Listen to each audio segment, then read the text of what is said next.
اعوذ باللہ من الشیطان الرجیم بسم اللہ الرحمن الرحیم ان الذین آمنوا، بے شک وہ لوگ جو ایمان لائے، والذین ہادوا جو یہودی ہو گئے، والنصارى جو نصارہ کا بھی ریلیجن سے ہو گئے، والصابین یا جو صابی ہو گئے۔ یہ صابی کون تھے؟ عراق کے رہنے والے لوگ تھے، اور یہ لوگ ستارہ پرست تھے۔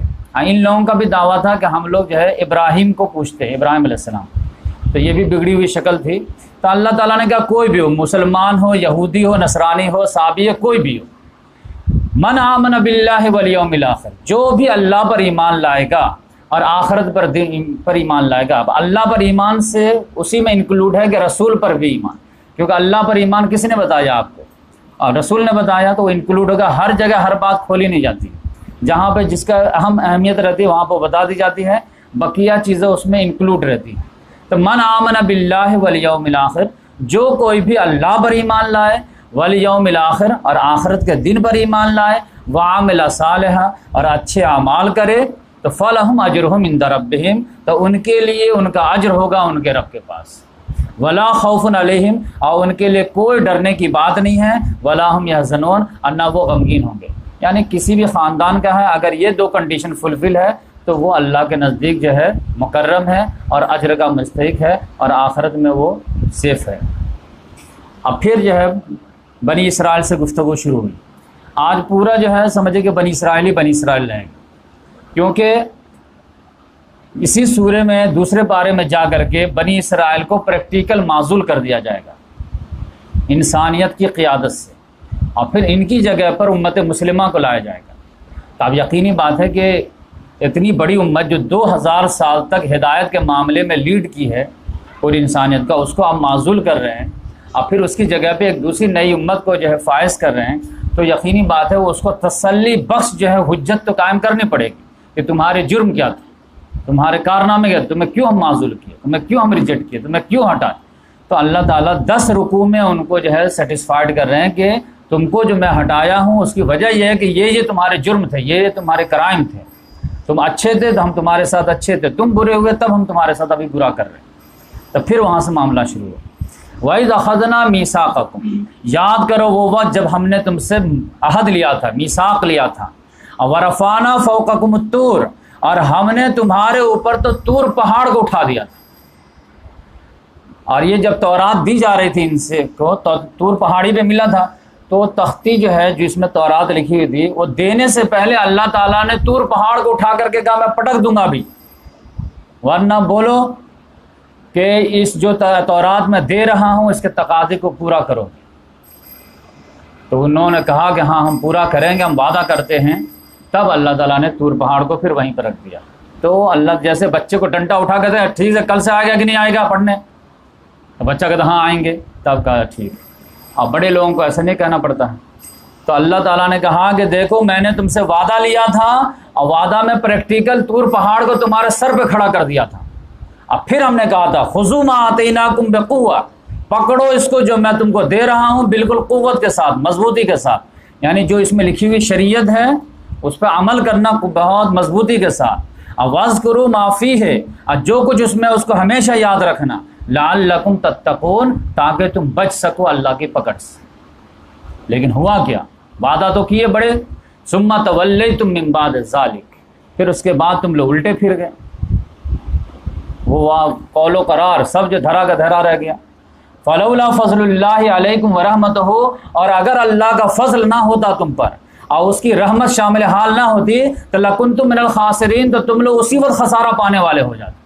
لیکن اللہ تعالیٰ نے تم کو سال ہاں سال جو ہے موقع دیتا رہا کہ تم لوگ اپنے رویے کی اصلاح کر لو اور اپنے معاملہ اچھا کرو، لیکن ہمیشہ ہوئے۔ اور یہ مت سمجھے کہ بنی اسرائیل، رسول اللہ صلی اللہ علیہ وسلم کی حدیث ہے جو 100% فٹ بیٹھتی ہے کہ محمد صلی اللہ علیہ وسلم بول کے گئے تھے کہ لَتَتَّبِعُنَّ سُنَنَ مَنْ كَانَ قَبْلَكُمْ، تم لوگ لازماً بنی اسرائیل کی جو ہے طریقوں کی پیروی کرو گے، جیسے ایک جوتی دوسری جوتی کے مشابہ ہوتی، جو رویہ ان کا تھا وہی رویہ ہماری امت کا بھی بعد میں ہو جائے۔ اور آج اس پریکٹیکل میں آپ دیکھ لیجئے، یہاں پہ بھی جتنے مسلمان ابھی رمضان میں نمازی بنے ہیں اور مسجدوں میں بھرے ہوئے نظر آ رہے ہیں تو سب جا کر کے معافی تو اللہ تعالیٰ سے مانگ ہی رہے ہوں گے نا کہ اللہ تعالیٰ جو ہوا سو ہوا معاف کر دے، میں بہت گنہگار ہوں۔ اگر آپ بالکل حسن ظن لیں گے تو یہی ہوگا کہ جتنے لوگ آئے ہیں کہ اللہ تعالیٰ تو نے رمضان کا تحفہ دیا ہے، میں صدق دل سے آیا ہوں، میں پوری زندگی گناہ کیا تم، لیکن تیری شان غفار شان رحیمی بہت ہے، تو مجھے معاف کر دیں اور اب سے مجھ سے غلطی نہیں ہوگی۔ یہی ہو پورے رمضان، ایک تو یہ ہے کہ پورے رمضان کا وعدہ ہے، لیکن آپ دیکھیں گے کہ یہ 2-3 روزہ 4 روزہ 5 روزہ 6 روزہ ہوتے ہوتے پھر وہاں سے 60 ہونا شروع ہو جائیں گے۔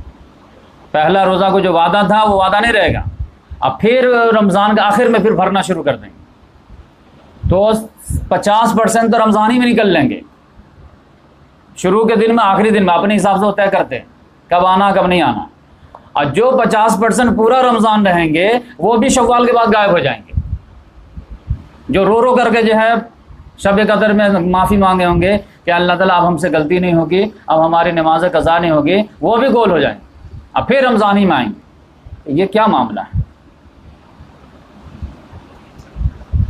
رمضان ایک مرتبہ جوڑ دیا تو جڑ گئے، کیا خدا سے جڑنے میں مزہ نہیں آیا آپ کو؟ کیا شریعت پہ عمل کرنے میں سکون نہیں ملا آپ کو؟ قرآن کی تلاوت میں حلاوت نہیں ملی آپ کو؟ نہیں ملی تو علاج کرائیے۔ تو اس لحاظ سے یہ بنی اسرائیلی کا معاملہ نہیں تو امت مسلمہ ہر جمعہ میں جا کر کے لوگ جو ہے جاہل لوگ توبہ کرتے ہیں، لیکن پھر جو ظہر کے بعد اثر کے بعد غائب ہو جاتے ہیں۔ اور وَلَقَدْ عَلِمْتُمُ الَّذِينَ اعْتَدَوْا مِنْكُمْ فِي السَّبْتِ، اور تم لوگوں تو خوب معلوم ہے ان لوگوں کے بارے میں جنہوں نے تم میں سے سبت کے بارے میں حد سے تجاوز کی۔ یہ سبت کا معاملہ جو ہے مشہور واقعہ ہے کہ ان لوگوں کو کہا گیا تھا کہ ہفتے کے روز جو ہے کوئی دنیاوی کام کاج نہیں کریں گے، صرف دینی کام اور عبادت کا کام کریں گے، لیکن ان لوگوں نے ہیلا بہانہ کر کے جو ہے پورا جو ہے مچھلی مارنے کا کام جو ہے یہ کرتے تھے، اور مچھلی تو نہیں پکڑتے تھے لیکن مچھلی پکڑنے کے سارے ایکٹیویٹیز کرتے تھے۔ تو اللہ تبارک و تعالیٰ نے ان کو جو ہے ان کے جرم کے پاداش میں ان کو ذلیل بندر بنا دیا۔ تو وہ واقعہ آئے گا سورہ اعراف میں انشاءاللہ تفصیل سے ہم پڑھیں گے۔ تو وَلَقَدْ عَلِمْتُمُ الَّذِينَ اعْتَدَوْا مِنْكُمْ فِي السَّبْتِ، تم لوگوں کو تو خوب معلوم ہے ان لوگوں کے بارے میں جنہوں نے سبت کے بارے میں جو ہے حد سے تجاوز کیے تھے۔ تو فَقُلْنَا لَهُمْ كُونُوا قِرَدَةً خَاسِئِينَ، تو ہم نے ان لوگوں کو کہا کہ ہو جاؤ ذلیل بندر، تو بندر بن گئے۔ انسان کو اللہ تعالیٰ نے جرم کی پاداش میں دنیا ہی میں بندر بنا دیا تھا، بنی اسرائیل میں سے ایک گاؤں والوں، اور وہ روتے روتے 3 دن اتنا روئے کہ وہ سب لوگ مر گئے۔ فَجَعَلْنَاهَا نَكَالًا لِمَا بَيْنَ يَدَيْهَا وَمَا خَلْفَهَا، تو ہم نے بنا دیا اس بستی کو یا اس واقعے کو عبرت کا سامان، لما بینہا بین یدیہا وما خلفہا، ان لوگوں کے لیے بھی جو اس دور میں موجود تھے وہاں پہ، وما خلفہا، اب بعد والے لوگوں کے لیے بھی، وموعظۃ للمتقین، اب متقین کے لیے تو نصیحت کا سامان بنا دیں، یعنی ایک ہی واقعہ کسی کے لیے عبرت بن گئی، ہمارے لیے نصیحت بن گئی۔ اب یہاں سے جو ہے ایک واقعہ جو ہے اللہ تعالیٰ بیان کر رہا ہے، وہ واقعہ کیا ہے کہ بنی اسرائیل میں کسی آدمی نے کسی کا مرڈر کر دیا، اور کس نے مرڈر کیا ہے یہ پتہ نہیں چل رہا تھا، لیکن ان لوگ تل گئے تھے کہ ہم کو جو ہے کون قاتل ہے اس کو پتہ لگانا ہے۔ تو موسیٰ علیہ السلام کے پاس آئے کہ آپ رسول ہیں، آپ بتائیے کسی نے قتل لگا؟ انہوں نے کہا ہم کو نہیں معلوم ہے، ہم اللہ تعالیٰ سے دعا کرتے ہیں، اللہ تعالیٰ چاہے گا تو بتا دے گا۔ تو انہوں نے کہا دعا کیجیے، اللہ تعالیٰ نے دعا قبول کر لی۔ تو اللہ تعالیٰ نے کہا کہ ان کو کہو ایسا ہے کہ ایک گائے کو ذبح کرے اور اس کے گوشت کا ایک لوتھڑا لو، اور اس کو لوتھڑا کو جو ہے وہ جو مقتول ہے اس کے باڈی سے ٹچ کرو، تو جیسے ٹچ کرو گے تو وہ آدمی جو مقتول ہے وہ زندہ ہو جائے گا اور اپنے قاتل کا نام بتا دے گا، تو یہ کرو آرام سے ہو جائے گا۔ تو موسیٰ علیہ السلام نے کہا، تو اب یہ جو ہے یہ لوگ جو ہے گائے کو قتل کرنا ہی نہیں چاہتے تھے، بڑی مقدس جانور مانتے تھے یہ لوگ، تو اس کا ذکر اللہ تعالیٰ نے جو ہے یہاں پہ کیا ہے۔ وَإِذْ قَالَ مُوسَىٰ لِقَوْمِهِ، یاد کرو جب موسیٰ علیہ السلام نے کہا اپنی قوم سے، ان اللہ یامرکم، بے شک اللہ تعالیٰ تم لوگوں کو حکم دیتا ہے، ان تذبحوا بقرہ، کہ تم لوگ ایک بقرہ کو ذبح کرو۔ اسی وجہ سے یہاں پہ اس سورہ کا نام بقرہ پڑ گیا، بقرہ مانے گائے، اب چھوٹے کاف سے بقرہ مانے بقرہ، قربانی والا بقرہ۔ قالوا اتتخذنا ہزوا، جیسے موسیٰ علیہ السلام نے کہا کہ اللہ تعالیٰ فرماتا کہ ایک گائے ذبح کرو، تو فوراً بنی اسرائیل نے جواب دیا کیا آپ ہم سے مذاق کر رہے ہیں؟ ایسی بات اللہ تعالیٰ کیسے کہے؟ قال اعوذ باللہ ان اکون من الجاہلین، موسیٰ علیہ السلام نے کہا اللہ کی پناہ میں جاہلوں میں سے ہوں، یعنی شریعت کا معاملہ میں سنا رہا ہوں تو شریعت کے بارے میں کیسے میں مذاق کر سکتا ہوں؟ یہ سیریس میٹر ہے، میں کہہ رہا ہوں کہ اللہ کہہ رہا ہے کہ گائے ذبح کرو، تو یہ مذاق کا سبجیکٹ نہیں ہے، تم کیسے اس کو مذاق میں لے رہے ہو یا مذاق سمجھ لو، یہ مذاق کی بات نہیں ہے۔ تو پھر ان لوگوں نے کہا قالوا ادع لنا ربک یبین لنا ما ہی، تو ان لوگوں نے کہا کہ آپ جو ہے ہمارے لیے اپنے رب سے دعا کیجئے کہ وہ ہمارے لیے واضح کرے کہ وہ گائے کیسی ہونی چاہیے۔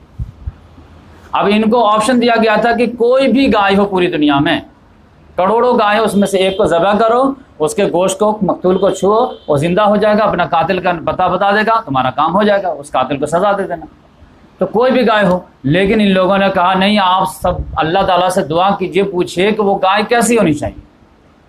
فقال انہ یقول انہا بقرۃ لا فارض ولا بکر، تو موسیٰ علیہ السلام نے کہا کہ بے شک اللہ تعالیٰ کہتا ہے کہ وہ گائے ایسی ہونی چاہیے جو نہ بوڑھی ہو نہ بچھیا ہو، عوان بین ذالک، بلکہ درمیانی ایج کی ہو، ایوریج ایج کی ہو۔ ففعلوا ما تؤمرون، تو کرو جو حکم ہوا ہے، زیادہ کوشچن مت کرو، بس ایک بچیا کوئی پکڑو اور اس کو قتل کر دو۔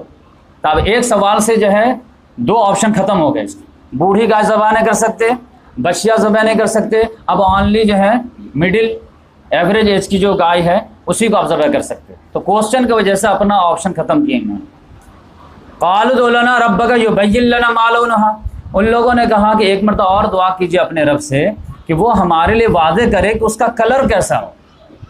آپ جو سوال کر کے کلر میں بھی جو ہے آپشن ختم کریں۔ قال انہ یقول انہا بقرۃ صفراء، تو موسیٰ علیہ السلام نے کہا کہ بے شک اللہ تعالیٰ فرماتا ہے کہ وہ گائے جو ہو اس کا کلر جو ہو زرد رنگ کا ہو، یلو ٹائپ کی ہو، پیلے رنگ کی ہو، آج کہہ سکتے ہیں بھگوا کلر کی ہو، فاقع لونھا، اور اس کا رنگ اتنا شوخ ہو کہ تسر الناظرین، دیکھنے والے کو اچھی لگتی ہو، کہ بہت جو کلرفل جو گائے ہے پیلے رنگ کی جو بہت خوبصورت ہے، اب مقدس بنا کر کے تم لوگ رکھے ہو، اس گائے کو ذبح کرو۔ عام طور سے گائے وغیرہ جو کیسی ہوتی ہے، سفید ہوتی ہے یا پھر اور بھورے کلر وغیرہ کی ہوتی ہے، پیلے کلر کی بہت کم ہوتی ہے۔ تو ان کے یہاں ایک یونیک ٹائپ کی گائے تھی جو بھگوا کلر کی تھی، پیلے کلر کی تھی۔ اب اس کو یہ لوگ سجا وجا کے رکھے تھے، کوئی کام دھام نہیں لیتے تھے۔ کلر کے بارے میں جیسے سوال کیا اللہ تعالیٰ نے سارا کلر بینڈ کر دیا کہ آپ پیلا ہی والا کرو۔ تو آپ یہ سوال کرنے سے یہ تعلیم دی جا رہی ہے کہ شریعت کے معاملے میں جتنا حکم ہو فوراً کرو، اور جتنا اسپیس دیا جائے اس کو جو ہے یوٹیلائز کرو، اور سوال کر کر کے اس اسپیس کو ختم مت کرو۔ پھر انہوں نے کہا قالوا ادع لنا ربک یبین لنا ما ہی، انہوں نے کہا کہ آپ دعا کیجئے ہمارے لیے اپنے رب سے یبین لنا ما ہی، ہے کہ وہ واضح کرے کہ وہ گائے کیسی ہو۔ ان البقرہ تشابہ علینا، بے شک گائے کا معاملہ ہم پر گڑبڑ ہو گیا، سمجھ میں نہیں آ رہی بات، کون سی کریں۔ وَإِنَّا إِنشَاءَ اللَّهُ مُهْتَدُونَ، اب بے شک انشاءاللہ اگر اللہ نے چاہا تو ہم لوگ ہدایت پا جائیں گے، اس بار اگر جو بتائیں گے تو ہم لوگ جو ہے اس پہ عمل کریں گے۔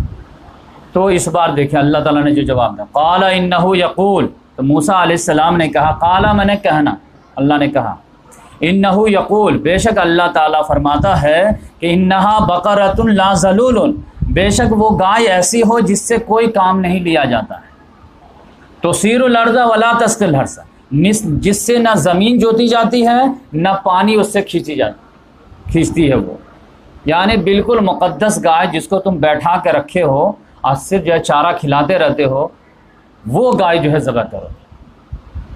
مسلمتن، جو بالکل صحیح سالم ہے، یعنی کلر میں، لا شیۃ فیہا، جس میں دوسرے کلر کا ایک ڈاٹ بھی نہیں ہے، وہ گائے ذبح کرو۔ اب وہ گائے جو ہے مقدس جگہ پہ پڑی ہوئی تھی۔ قالوا الآن جئت بالحق، تب ان لوگوں نے کہا اب جو ہے آپ بات صحیح لے کر کے آئیں۔ فذبحوها، تو ان لوگوں نے اس کو ذبح کیا، وما کادوا یفعلون، لیکن وہ دکھ نہیں رہے تھے ذبح کرنے والے، یعنی تیار تو نہیں ہو رہے تھے، لیکن اب سوال کر کر کے گھرتے چلے گئے، اب پھر وہیں پہ چھری چلانی پڑی جس پہ نہیں چلانا چاہ رہے تھے۔ وَإِذْ قَتَلْتُمْ نَفْسًا فَادَّارَأْتُمْ فِيهَا، اب یہ واقعہ کیوں ہوا تھا اس کو بھی اللہ نے ڈسکلوز کر دیا. یاد کرو جب تم لوگوں نے ایک نفس کو قتل کر دیے تھے، جو میں آپ کو بتایا واقعہ اس کا بیک گراؤنڈ، تو اللہ تعالیٰ نے واضح کیا کہ وَإِذْ قَتَلْتُمْ نَفْسًا، یاد کرو جب تم لوگوں نے ایک نفس کو قتل کر دیا تھا، اور فَادَّارَأْتُمْ فِيهَا، اور اس کے بارے میں تم لوگ ایک دوسرے پہ الزام ڈال رہے تھے، تم نے قتل کیا، تم نے کیا، تم نے کیا، کس نے کیا. وَاللَّهُ مُخْرِجٌ مَا كُنتُمْ تَكْتُمُونَ، اور اللہ تعالیٰ واضح کرنا چاہ رہا تھا جس کو تم چھپانا چاہ رہے تھے. تو ہم نے کیا کہا، فَقُلْنَا اضْرِبُوهُ بِبَعْضِهَا، تو ہم نے آرڈر دیا تم لوگوں کو کہ اس کے گائے کے بعض حصے سے اس مقتول کو چھو، ٹچ کرو. تو وہ ہوا، اور جو پورا واقعہ تھا وہ پہلے بیان ہو گیا ہے. اب مورل لیسن، کیونکہ واقعہ کیوں سنایا گیا وہ اگلے ٹکڑے میں. کذالک یحیی اللہ الموتیٰ، اسی طرح اللہ تعالیٰ مردے کو زندہ کر دے گا.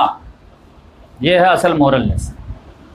لوگوں کو امپاسبل لگتا ہے کہ ایک بار آدمی مر جائے گا، مر کر کے جب ختم ہو جائے گا تو دوبارہ کیسے زندہ ہوگا حساب کتاب کے لیے. تو اللہ تعالیٰ نے کہا تمہارے سامنے میں ڈیمانسٹریشن کرا دیا نا. ایک مقتول جو ہے زندہ ہو کر کے کھڑا ہو کر کے اپنے قاتل کا نام بتا کر کے پھر مرا کہ نہیں مرا. تو اسی طرح ہم جو آخرت میں کر دیں گے، تو ہمارے لیے کوئی جو ہے امپاسبل نہیں.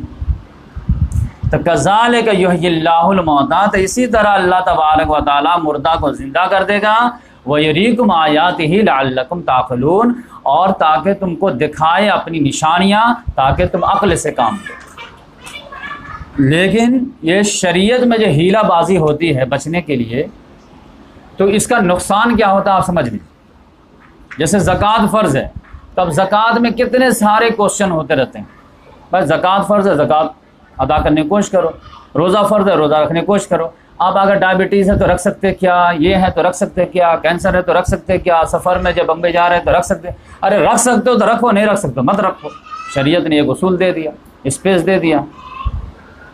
مطلب یہ ہے کہ بیمار آدمی ہے، ڈائبٹیز ہے، اگر اس کو مرنے کا خطرہ ہے تو مت رکھے، لیکن اگر وہ رکھ سکتا تو رکھے. اس کا ثواب جو ہے کیوں محروم ہوتا ہے. تو شریعت نے ایک اسپیس دیا ہے. لیکن اگر اس میں ہیلہ بازی کریں گے تو اس کا نقصان کیا ہوگا کہ آپ کے دل سخت ہو جائیں، پھر ہدایت الہی اندر نہیں جائے گا. اور دل جو ہے اگر سخت ہو جائے گا تو اس کے اندر روح ہے تو اس کے اندر بات ہی نہیں گھسے گی. تو اس کا سافٹ ہونا ضروری ہے. اور اس کو سافٹ کرنے کے لیے اللہ تعالیٰ نے ایک ذریعہ دیا ہے، کلام الہی. کلام الہی کے اندر اتنی طاقت ہے کہ اللہ تعالیٰ نے کہا کہ اگر میں اس کو پہاڑ پہ نازل کرتا تو پہاڑ کو بھی توڑ دیتا. یہ تمہارے دل کی سختی کیوں نہیں توڑ پائے گا. تو یہ دل جب سخت ہو جاتے ہیں تو کتنے سخت ہو جاتے ہیں وہ تم سمجھو. ثم قست قلوبکم، تو پھر تمہارے دل سخت ہو گئے.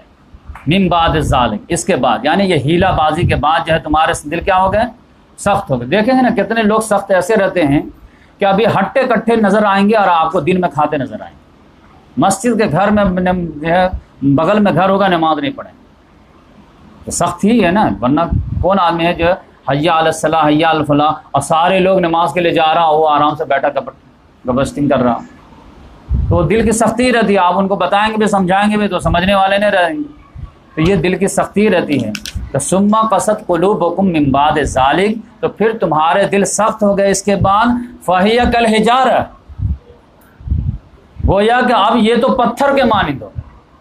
او اشد قسوہ، بلکہ اس سے بھی زیادہ سخت.